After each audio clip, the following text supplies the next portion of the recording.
और अब बात कर लेते हैं इस वक्त की सबसे बड़ी खबर की। नायब सरकार के विश्वास मत पर चर्चा इस वक्त जारी है। बता दें आपको, बहस के लिए कांग्रेस और बीजेपी को एक एक घंटे का वक्त मिला है। कांग्रेस ने हालांकि बहस के लिए 2 घंटे के वक्त की मांग की थी। व्हिप तोड़कर जेजेपी के 4 विधायक भी सदन पहुंचे हुए। बाकायदा जेजेपी की ओर से अपने विधायकों को व्हिप जारी कर सदन में अनुपस्थित रहने को कहा गया था, लेकिन जेजेपी के 4 विधायक व्हिप तोड़कर विधानसभा पहुंच चुके हैं और इस वक्त विश्वास मत पर चर्चा हो रही है। दोनों ही पार्टियों को, कांग्रेस और बीजेपी को, इस पर बहस के लिए एक एक घंटे का वक्त भी दिया गया है। जानकारी है कि कांग्रेस ने अपने लिए 2 घंटे का वक्त मांगा था बहस के लिए, लेकिन एक एक घंटे का वक्त दोनों पार्टियों को दिया गया। इस वक्त विधानसभा से सीधी तस्वीरें आप तक हम पहुंचा रहे हैं। जेजेपी के 4 विधायक भी सदन में पहुंचे। ज्यादा अपडेट्स के लिए हम रुख करना चाहेंगे मोहित का, जो कि लगातार इस बड़ी खबर पर अपडेट्स हम तक पहुंचाते आ रहे हैं। मोहित, इस वक्त विधानसभा में क्या कुछ हो रहा है? और एक तरफ जेजेपी को एक के बाद एक झटके लगते हुए नजर आ रहे हैं। राजभवन भी जेजेपी के विधायक पहुंचे थे और अब व्हिप तोड़कर उन्होंने विधानसभा का भी रुख किया।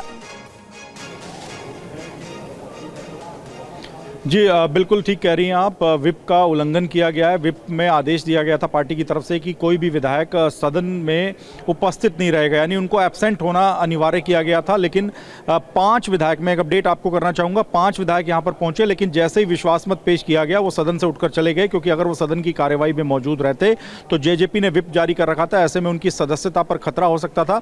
वो फिलहाल भी विधानसभा के अंदर मौजूद हैं, लेकिन सदन की कार्यवाही में शामिल नहीं हो रहे। वीआईपी लाउंज में बैठकर सदन की कार्यवाही देख रहे हैं। तो कहीं ना कहीं जेजेपी के लिए बड़ा झटका है। उनकी आज जन संकल्प रैली हो रही है हिसार में, और उससे पहले उनके 5 विधायकों ने एक तरह से बागी तेवर अपना लिए हैं। वो ऐसे लग रहा है कि सरकार के साथ हैं। 5 विधायक यहां पर आए नहीं हैं, वो रैली के अंदर मौजूद हैं जेजेपी के, जो कि जेजेपी के साथ हैं। जबकि उनके 5 बागी जो कि सदन से एब्सेंट हो गए हैं अब, यानी सदन में वो मौजूद नहीं रहेंगे। तो इस तरह से 10 विधायकों की संख्या अपने आप कम हो गई है, और ऐसे में बहुमत का आंकड़ा जो है वो बीजेपी के लिए घटकर अब 41 हो गया है। पहले 46 विधायकों की आवश्यकता थी, अब 41 हो गया, लेकिन बीजेपी के पास 48 विधायक हैं। तो कहीं ना कहीं जेजेपी का जो व्हिप जारी हुआ और उनके जो विधायक यहां पर सदन में पहुंचे हैं और सदन की कार्यवाही में भले ही वो भाग नहीं ले रहे, उनका फायदा बीजेपी को मिलता हुआ दिखाई दे रहा है। बीजेपी के लिए जो बहुमत का आंकड़ा है वो घटकर 41 हो गया है। और एक और निर्दलीय विधायक हैं बलराज कुंडू, वो भी सदन में पहुंचे थे, लेकिन सदन की में जैसे ही विश्वास मत पेश किया गया वो भी सदन से एब्सेंट हो गए हैं। तो ये जितने भी विधायक एब्सेंट हो रहे हैं, या फिर जेजेपी के जो 5 विधायक हैं जो रैली में होने की वजह से यहाँ नहीं आ पा रहे हैं, इसका फायदा सीधे तौर पे बीजेपी को मिलता हुआ दिखाई दे रहा है। और उनका बहुमत का आंकड़ा धीरे धीरे कम होता जा रहा है, और उनके पास संख्या जो है वो करीब 48 है, जो कि सरकार के पक्ष में है। तो 2 बड़े अपडेट्स इस वक्त मोहित मल्होत्रा ने हम तक पहुंचाए हैं। एक बार फिर से अपने दर्शकों को बता देते हैं कि जेजेपी के 4 नहीं बल्कि 5 विधायक पहुंचे विधानसभा। हालांकि वो जो विधानसभा की कार्रवाई है उसमें शामिल नहीं हुए हैं, वो वीआईपी लाउंज से पूरी कार्रवाई को इस वक्त देख रहे हैं। लेकिन ये भी उनकी तरफ से बड़ा अपडेट दिया गया है कि जो अब बहुमत का आंकड़ा है बीजेपी के लिए वो कम हो चुका है। अब 48 नहीं, मतलब माफ कीजिएगा, 46 नहीं 41 का बहुमत का आंकड़ा हो गया। इस बीच विश्वास मत पर चर्चा शुरू होने से पहले कांग्रेस नेता भूपेंद्र सिंह हुड्डा और मनोहर लाल खट्टर के बीच सत्र बुलाने को लेकर सवाल जवाब भी हुए। आपको सुनवाते हैं। देखिए, मैं इसमें नहीं जाना चाहता। शॉर्ट टर्म बुलाया जा सकता है सेशन, प्रॉपर समय नहीं दिया गया, इसमें भी कोई दो राय नहीं। बहुत ज्यादा जल्दी भी नहीं थी, इमरजेंसी ऐसी नहीं थी, हमारे भी पता है। What was the emergency? There was no emergency. Vote of confidence लेना है। मैं ये कहा, मैं इस कंट्रोवर्सी में नहीं पड़ता, चाहिए तो था प्रॉपर टाइम देना, कोई इमरजेंसी नहीं थी। हम भी राजनीतिक जीवन में रहे हैं, इमरजेंसी भी देखी है, इमरजेंसी सेशन भी हुए हैं, लेकिन it was not that emergent कि भी रात को 12:30 बजे या 11 बजे या 10:30 बजे आप समन जारी करो और सवेरे सेशन 11 बजे। खैर, एनी हाउ, मैं उस कंट्रोवर्सी में पड़ता। मेरा आपसे ये रिक्वेस्ट है, जो सरकार की ओर से एक निवेदन किया जाता है, वो हम राष्ट्रपति अपना गवर्नर साहब को भी एक सरकार की ओर से निवेदन किया जाता है, स्पीकर साहब की भी जानकारी में होता है। जब ये निर्णय ले लिया जाता है कि ये सदन बुलाना आवश्यक है कि नहीं है, जो ये कह रहे हैं कि सरकार को बोलना चाहिए, इसमें एक बार निर्णय अगर ले लिया है तो सरकार का कोई बारी नहीं है कि हम आपको बताएंगे कि निर्णय ये जरूरी था कि नहीं था, इसकी आवश्यकता थी कि नहीं थी। ये निर्णय हमारे गवर्नर साहब ने, हमारे स्पीकर साहब ने लेके सदन बुलाया है, इसलिए इस पर मुझे लगता है चर्चा नहीं करनी चाहिए। तो विधानसभा का सत्र बुलाने को लेकर दोनों ही नेताओं के बीच किस तरीके से तीखी नोकझोंक हो रही थी, हम आपको बता रहे थे। इस बीच नाराजगी की खबरों के बीच हरियाणा के पूर्व गृह मंत्री अनिल विज का बयान भी सामने आया है। मैं बीजेपी का अनन्य भक्त हूं। ये कहना अनिल विज का। ये वही अनिल विज है जो कि कल राजभवन नहीं पहुंचे थे। उनकी तरफ से अब बयान देते हुए कहा गया, मैं बीजेपी का अनन्य भक्त हूं, हर परिस्थिति में पार्टी के लिए मैंने काम किया, अब पहले से ज्यादा काम करूंगा। ये कहना अनिल विज का। तो राजभवन में बकायदा ये कहा जा रहा था कि उनके लिए भी कुर्सी लगाई गई थी, लेकिन ऐन वक्त पर कई बदलाव नजर आए। वो अंबाला में ही अपने घर पर रहे और उन्हें मनाने के लिए बकायदा संजय भाटिया को भेजा गया था, लेकिन ऐसा कुछ हुआ नहीं। क्या कुछ उन्होंने कहा, जरा सुनिए। मैं भारतीय जनता पार्टी का अनन्य भक्त। परिस्थितियां बदलती रहती हैं, लेकिन मैंने हर परिस्थिति में बीजेपी के लिए काम किया है और अब भी करूंगा, पहले से कई गुना ज्यादा करूंगा। मोहित मल्होत्रा का एक बार फिर से मैं रुख करना चाहूंगी। मोहित, कल मान मुनव्वल की जो तमाम कोशिशें थी उसी के बाद का ये बयान जारी किया गया है। हालांकि राजभवन भी उन्हें आना था, वहां तो वो नहीं आया, लेकिन अब कह रहे हैं कि मैं पार्टी का अनन्य भक्त हूं, पहले भी काम करता था, आगे भी काम करूं। देखिए, राजभवन ना सिर्फ आना था बल्कि अनिल विज को शपथ भी लेनी थी, लेकिन ऐन वक्त पर उन्होंने इनकार कर दिया, जिसके बाद कैबिनेट में कुछ चेहरों को हटाना भी पड़ा, क्योंकि अनिल विज सीनियोरिटी के हिसाब से अगर शपथ नहीं ले रहे थे तो और चेहरों को आगे लाना ठीक नहीं था। इस वजह से थोड़ा सा फेरबदल भी किया गया।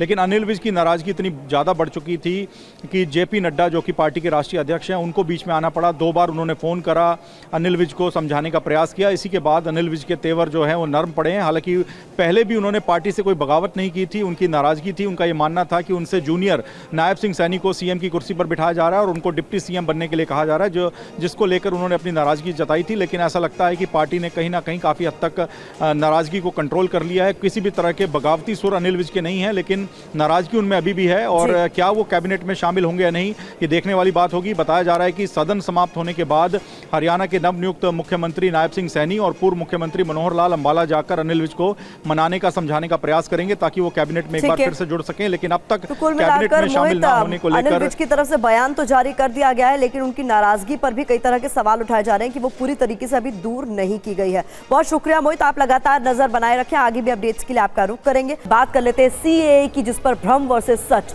क्या है पूरी कहानी, बताएंगे आप। तो बड़ी खबर आपको बता दें, केजरीवाल के बयान पर बीजेपी ने पलटवार किया है। सीएए पर दरअसल दिल्ली के मुख्यमंत्री अरविंद केजरीवाल ने बयान दिया था, जिस पर बीजेपी की ओर से पलटवार किया गया, ये कहते हुए कि सीएए से किसी की भी नागरिकता सिटीजनशिप नहीं जाएगी। सीएए पर झूठ फैलाया जा रहा है, ये कहना बीजेपी नेता रविशंकर प्रसाद का। सीएए कानून प्रताड़ित लोगों के लिए है, ये भी उनकी ओर से कहा गया। सीएए देश के मुसलमानों के विरोध में कुछ नहीं कहता, तो ये फिर बिना मतलब का प्रोपेगेंडा क्यों किया जा रहा है। और सबसे आश्चर्य की बात है कि ये कौन लोग हैं जो रोहिंग्या के पक्ष में खड़े होते हैं और कहते हैं कि उनको अवसर दो, उनको अधिकार दो, और जो प्रताड़ित होकर हिंदुस्तान में दर दर भटक रहे हैं, पीड़ा की जिंदगी जी रहे हैं, जिल्लत की जिंदगी जी रहे हैं। आज भारत ने जब उनके लिए कोशिश की है, नरेंद्र मोदी जी की सरकार ने, माननीय गृह मंत्री अमित शाह जी ने, तो उसको लेकर इस तरह की बातें कही जा रही हैं। ये बहुत दुर्भाग्यपूर्ण है। सीएए के नाम पर सांप्रदायिक उन्माद फैलाने वालों से मैं एक ही बात कहना चाहूंगा, कृपया करके झूठ का व्यापार करना बंद करें।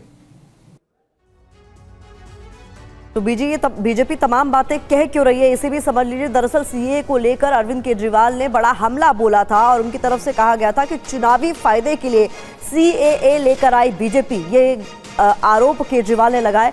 बीजेपी नया वोट बैंक बना रही है और इसी के लिए सीएए लेकर आई है। अपने देश का हक पाकिस्तानियों को दे रहे हैं, देश के युवाओं को रोजगार नहीं मिल रहा, ये तमाम आरोप अरविंद केजरीवाल ने लगाए। तो इस बीच आपको बता दें, मोदी सरकार का कहना है कि हमने शरणार्थियों को नागरिकता देकर उनका सम्मान किया है, तो वही विपक्षी इसे असंवैधानिक, भेदभाव वाला और चुनावी एजेंडा बता रहा कि ये पूरा का पूरा खेल वोट बैंक बनाने की गंदी राजनीति है। इन तीनों देशों से 1.5-2 करोड़ लोगों को अगर भारत ले आया गया और उनको चुन चुन के इस तरह से देश के अलग अलग भागों में बसाया गया, जिससे जहां जहां बीजेपी के वोट कम हैं वहां झुग्गियां डाल के अगर इन लोगों को वहां बसाया गया तो वहां बीजेपी का एक पक्का वोट बैंक तैयार हो जाएगा, बीजेपी के वोट बढ़ जाएंगे। बीजेपी को इससे बहुत बड़ा चुनावी फायदा मिल सकता है। पहले मेरे को रूल्स देखने दीजिए। I am just watching the notification. Rules notification में अगर हम देखेंगे कि एक डिप्राइव कर रहा है लोगों का अधिकार को, तो हम उसको खिलाफ में लड़ेंगे। हम पहले हमको देखने दीजिए, आई एम वॉचिंग। हम जब रूल्स निकालेंगे हम उसको स्टडी करके जो बताना है कल बताएंगे। लेकिन मैं आज बोल दिया कि एक बीजेपी का इलेक्शन पब्लिसिटी है, नथिंग इज दिस। इसी तरह का एक कानून वाइट साउथ अफ्रीका ने बनाया था, तो महात्मा गांधी ने उस कानून को फाड़ दिया था।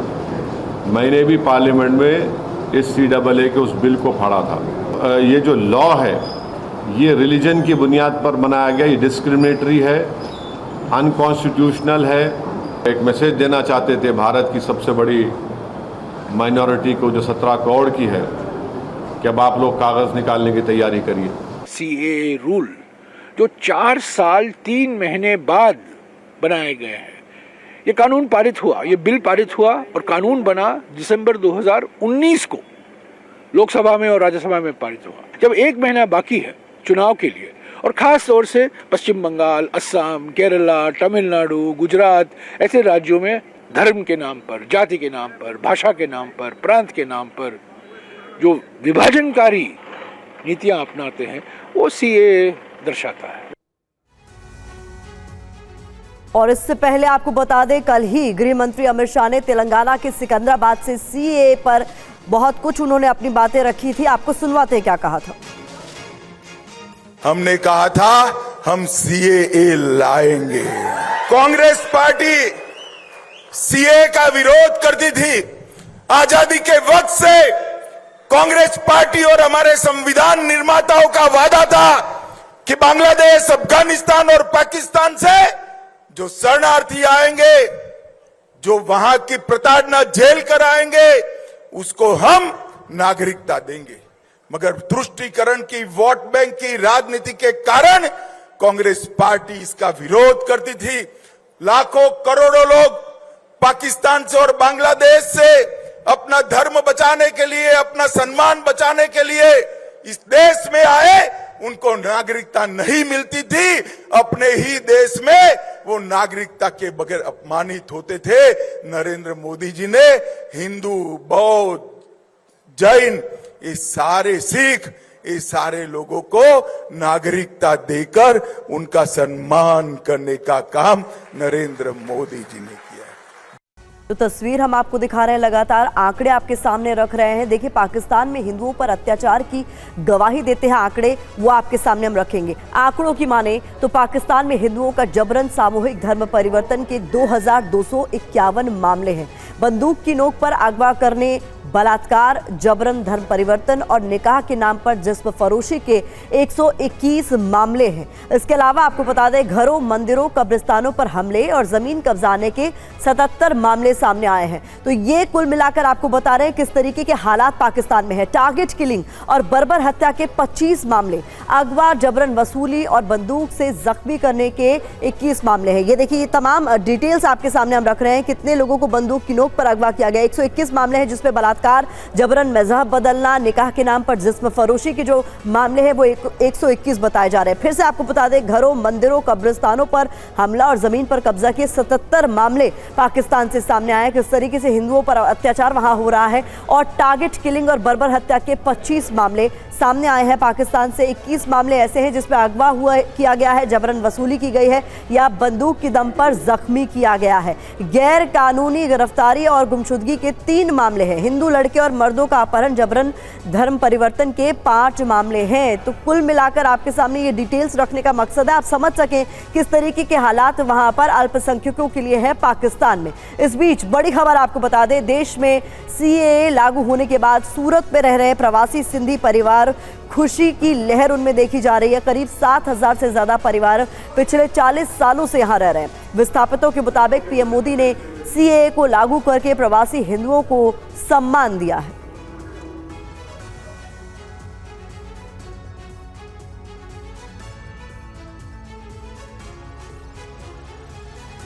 नब्बे में आए थे, तो उसके लिए थोड़ा काम वजह से उठाने के डर की वजह से आए थे। 1990 में आए थे यहाँ से, फिर उधर भारत में यहाँ आके हम खुशी मिली, वहाँ यहाँ तो भाई हम सेफ्टी हैं, इसके लिए यहाँ आए थे। मैं संघ सखर सिंध बागर जी से था, पाकिस्तान से, सिंध प्रांत से हूँ, और यहाँ पे मैं आपको 26/9/2000 में आया था। यहाँ पे एक एक करके आते गए। वहाँ पे थोड़ा फ्रीडम भी नहीं है। आप जैसे आपका रात को हाईवे पे जाना हो तो आपकी सिक्योरिटी कुछ नहीं है, मतलब कुछ भी हो सकता है, वो भी है, थोड़ा फ्रीडम भी नहीं है, उसकी वजह से भी तकलीफ है। और इस बीच एक बड़ी खबर आ रही है, आपसे कुछ ही देर में मुख्तार अंसारी पर फैसला आने वाला है। फर्जी लाइसेंस मामले में ये फैसला आएगा। मुख्तार अंसारी पर 36 साल पुराने केस में ये फैसला आएगा। अधिकारियों के फर्जी हस्ताक्षर यानी सिग्नेचर कर लिए थे हथियार, और इसी को लेकर अब कुछ ही देर में बताया जा रहा है कि अहम फैसला आने वाला है। तस्वीरों में आपको नजर आ रहा है मुख्तार अंसारी, जिस पर 36 साल पुराने केस में फैसला आएगा। तो अब से कुछ ही देर में मुख्तार अंसारी पर फैसला आना है, जिसका सभी को इंतजार है। फर्जी लाइसेंस मामले में दरअसल ये फैसला आना है। तो अधिकारियों के फर्जी हस्ताक्षर कर इसने हथियार लिए थे। फर्जी लाइसेंस मामले में माफिया मुख्तार अंसारी पर थोड़ी देर में सजा का ऐलान होने वाला है। मामले में आर्म्स एक्ट के तहत अंसारी को कोर्ट ने दोषी पाया था। मुख्तार पर कुल 61 मुकदमे दर्ज है, जिसमें से 22 मुकदमे विचाराधीन है और 7 मामलों में सजा सुनाई जा चुकी है।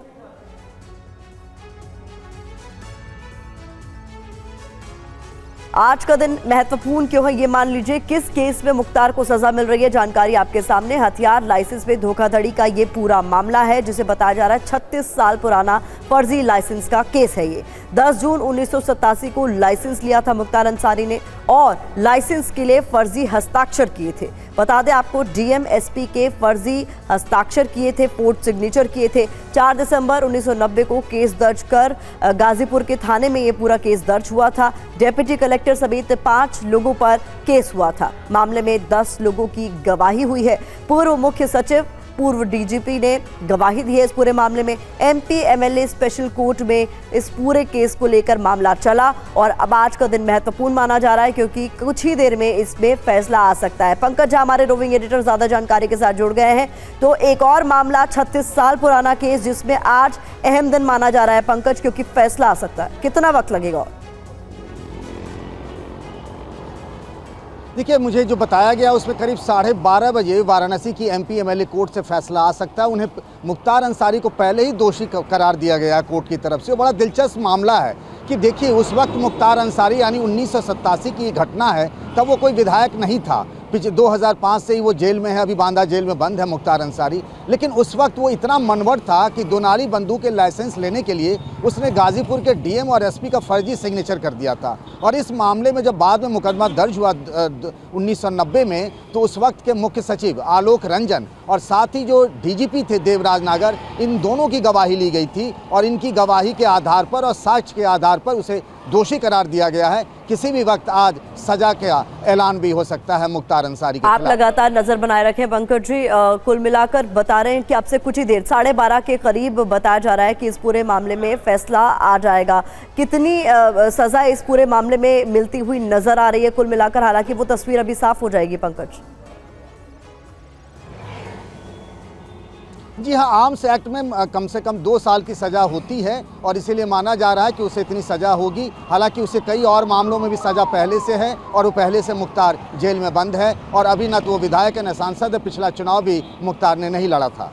मौलाना तौकीर रजा पर इस वक्त की ये बड़ी खबर है। तौकीर के खाड़ी देश भागने की आशंका है। लुकआउट नोटिस इसी के मद्देनजर जारी करने की तैयारी कर ली गई है। तौकीर का पासपोर्ट जब्त करने की भी तैयारी है। तो मौलाना तौकीर रजा के खाड़ी देश भागने की आशंका के मद्देनजर ये बड़ा फैसला लिया गया है, जहां पर पासपोर्ट जब्त किया जा सकता है। इसकी तैयारी कर ली गई है। गिरफ्तारी न होने पर कोर्ट फरार घोषित करेगा। ये इस वक्त की एक और बड़ी खबर। तौकीर रजा दिल्ली में अपना गनर छोड़कर फरार है। ये एक और बड़ी खबर इस बीच सामने आ रही है।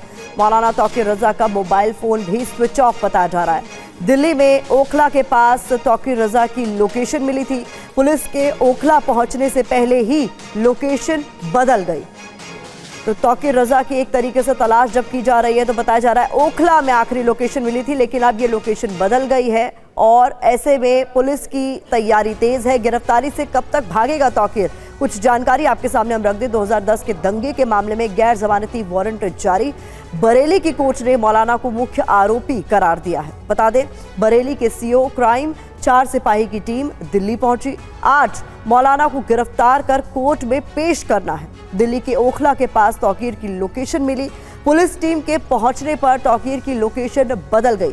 तौकीर रजा दिल्ली में अपना गनर छोड़कर फरार बताया जा रहा है। मोबाइल फोन भी स्विच ऑफ बताया जा रहा है। खाड़ी देश भागने की आशंका है, ऐसा कहा जा रहा है। इसी को लेकर पासपोर्ट जब्त करने और लुकआउट नोटिस जारी करने की तैयारी कर ली गई है। गिरफ्तारी न होने पर कोर्ट की ओर से तौकीर रजा को फरार घोषित कर दिया जाएगा। सुमन हमारे साथ ज्यादा जानकारी के साथ जुड़ गए। सुमन, भी बताइए कि इस पूरे मामले में तौकीर रजा तक पुलिस अब तक पहुंच पाई है या नहीं?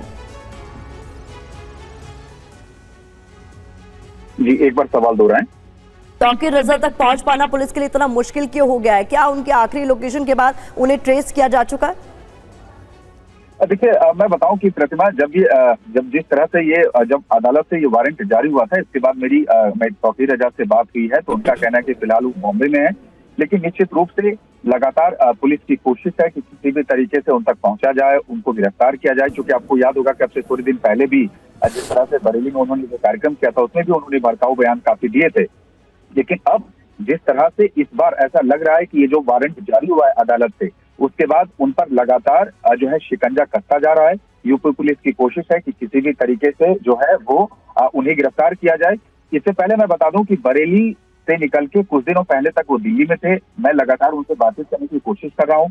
उनका कहना है फिलहाल वो बॉम्बे में है। तो चाहे वो यूपी पुलिस हो, वो दिल्ली पुलिस के भी टच में है और उनकी कोशिश है कि जल्द से जल्द मौलाना तौकीर रजा को अदालत के जो वारंट के बाद उन्हें गिरफ्तार किया जाए। बहुत शुक्रिया इस तमाम जानकारी के लिए सुमंत। आप लगातार नजर बनाए रखें, आगे भी अपडेट्स के लिए आपका रुख करेंगे। इस बीच अगली बड़ी खबर आपके सामने, जहां चुनाव आयुक्तों की नियुक्ति पर 15 मार्च को सुनवाई होगी। सुप्रीम कोर्ट नियुक्ति के मामले में सुनवाई करेगा, ये इस वक्त की बड़ी खबर आपके सामने। बता दें आपको, नए प्रावधान से ईसी की नियुक्ति रोकने की मांग की गई है। बाकायदा याचिका दायर कर सुप्रीम कोर्ट में एडीआर ने दायर की है याचिका। संविधान पीठ के फैसले के मुताबिक नियुक्ति हो, ये भी अपील की गई है इस याचिका में। तो 15 मार्च को इस पूरे मामले में सुप्रीम कोर्ट में सुनवाई होगी। ये इस वक्त की बड़ी खबर। सीईसी एक्ट 2023 की वैधता का मामला सुप्रीम कोर्ट में ही है। ऐसे में ये 15 मार्च की सुनवाई बेहद महत्वपूर्ण हो जाती है। तो चुनाव आयोग की नियुक्ति को लेकर किस तरीके से सुप्रीम कोर्ट पे जो याचिका लगाई गई है उसमें मांग क्या है, ये समझ लीजिए। नए कानून के तहत नियुक्ति ना हो, इस याचिका में मांग की गई है। नियुक्ति के लिए सरकार को रोकें। साथ ही आपको बता दें, संविधान पीठ के फैसले से नियुक्ति हो, इसकी भी मांग इस याचिका में की गई है। अब नया कानून क्या है ये भी आप समझ लीजिए, जिस पर कुल मिलाकर विरोधाभास नजर आ रहा है। सुप्रीम कोर्ट के बनाए सिस्टम में कई बड़े बदलाव हुए हैं। सरकार ने कमेटी के मेंबर बदल दिए हैं, इसको लेकर भी विरोध नजर आया। सुप्रीम कोर्ट ने चयन के लिए एक कमेटी बनाई थी। बता दें आपको, नए कानून से कमेटी मेंबर कौन कौन होंगे ये भी जानकारी आपके सामने हम रखने जा रहे हैं, जिसमें प्रधानमंत्री, लोकसभा के नेता विपक्ष और प्रधानमंत्री द्वारा चुना गया कोई एक मंत्री होगा। इस बीच बड़ी खबर आपको बता दें, एसबीआई ने चुनावी बॉन्ड पर हलफनामा दायर किया है। तो चुनावी बॉन्ड को लेकर भी हाल ही में सुप्रीम कोर्ट की ओर से एक बड़ा फैसला आया था, उस पर अब एसबीआई ने सुप्रीम कोर्ट के आदेश पर हलफनामा दायर किया है। इस वक्त ये बड़ी खबर है, जहां पर एसबीआई ने चुनाव आयोग को आंकड़े दिए हैं। इस वक्त की ये बड़ी खबर आपके सामने है। सुप्रीम कोर्ट के आदेश पर आयोग की तरफ से आंकड़े मुहैया कराए गए हैं। पीयूष पांडे ज्यादा जानकारी के साथ जुड़ रहे हैं। पीयूष, बाकायदा सुप्रीम कोर्ट ने साफ कर दिया था कि अब अगली डेट पर आपको आंकड़े दे देने होंगे, ये पूरी तरीके से कर दिया गया काम? जी बिल्कुल प्रतिमा, देखिए 11 मार्च को सुप्रीम कोर्ट ने इस मामले में एसबीआई को आदेश जारी किया था कि वो 12 मार्च को शाम तक जो है हर हाल में ईसीआई को सारे आंकड़े मुहैया करा दे। और एसबीआई की तरफ से ये आंकड़े कल ही शाम को 4:30 बजे मुहैया करा दिए गए थे चुनाव आयोग को। और अब चुनाव आयोग इस मामले में जो आंकड़े हैं उनको अपने पोर्टल पर डालेगा। 15 मार्च को शाम 5 बजे तक उसे ये काम पूरा करना है, तभी सुप्रीम कोर्ट के आदेश का पूरा अनुपालन होगा। सुप्रीम कोर्ट ने इस मामले में एसबीआई को फटकार लगाते हुए ये कहा था चूंकि पहले 6 मार्च तक की तिथि दी गई थी एसबीआई को आंकड़े सौंपने के लिए, जब उसने 6 मार्च को नहीं सौंपा और आवेदन दाखिल किया, तब सुप्रीम कोर्ट ने उसी आवेदन को खारिज करते हुए, फटकार लगाते हुए एसबीआई से कहा था कि अब अगर आदेश का अनुपालन नहीं किया गया समय पर तो फिर सुप्रीम कोर्ट इस मामले में अवमानना की कार्रवाई करेगा। और यही वजह थी कि एसबीआई ने फटकार लगाने के बाद 12 मार्च को शाम को अपना जो आंकड़ा पेश करना था ईसीआई के समक्ष वो पेश कर दिया। और अब आगे ईसीआई इस मामले में 15 मार्च को शाम को 5 बजे तक सभी आंकड़े प्रस्तुत करेगा पोर्टल पर, और इसमें इलेक्टोरल बॉन्ड से संबंधित सारी जानकारी मुहैया कराई जाएगी जनता के लिए। पीयूष, कहीं ना कहीं ये बात भी हैरान करती है कि जब पिछली सुनवाई हुई थी सुप्रीम कोर्ट में, तब एसबीआई की ओर से 30 जून तक का वक्त मांगा गया था, ये कहते हुए कि आंकड़ों का मिलान करने में वक्त लग सकता है और ये लंबी प्रक्रिया है तो हमें और ज्यादा समय की जरूरत है। लेकिन सुप्रीम कोर्ट ने जब कह दिया कि अगली डेट पर आपको आंकड़े मुहैया कराने होंगे, तो वो काम अब एसबीआई की ओर से कर दिया गया। देखिए, आंकड़ों का मिलान नहीं किया गया है। खास बात यह है कि जब 15 फरवरी को सुप्रीम कोर्ट ने फैसला दिया था इलेक्टोरल बॉन्ड के मामले में, तभी एसबीआई को आंकड़ों का मिलान करने का आदेश नहीं दिया गया था। ये एसबीआई ने खुद ही समझ लिया था और फिर उसके बाद आवेदन दायर किया था। जब आवेदन पर सुनवाई हुई तब सुप्रीम कोर्ट ने स्पष्ट किया कि आप बिना मिलान किए सारे आंकड़े और सारे दस्तावेज इलेक्टोरल बॉन्ड से संबंधित वो ईसीआई को 12 मार्च को शाम तक मुहैया करा दें, और इसके बाद ईसीआई को ये मिलान का काम करना है और साथ ही पोर्टल पर अपने जो रॉ फॉर्मेट में पहले अगर वो प्रदर्शित करेगा सारे आंकड़े तो रॉ फॉर्मेट में प्रदर्शित होंगे, और या फिर ईसीआई की ओर से सुप्रीम कोर्ट द्वारा जो मिलान करने का आदेश दिया गया है उससे संबंधित छूट की मांग भी ईसीआई की ओर से की जा सकती है। बहुत शुक्रिया इस तमाम जानकारी के लिए। पीयूष ने बताया जैसा कि एसबीआई ने जो चुनावी बॉन्ड संबंधित पूरी जानकारी है वो चुनाव आयोग को दे दी है और माना जा रहा है 15 मार्च तक ये जानकारी चुनाव आयोग की वेबसाइट पर साझा कर दी जाएगी। बहुत बहुत शुक्रिया फिलहाल तमाम जानकारी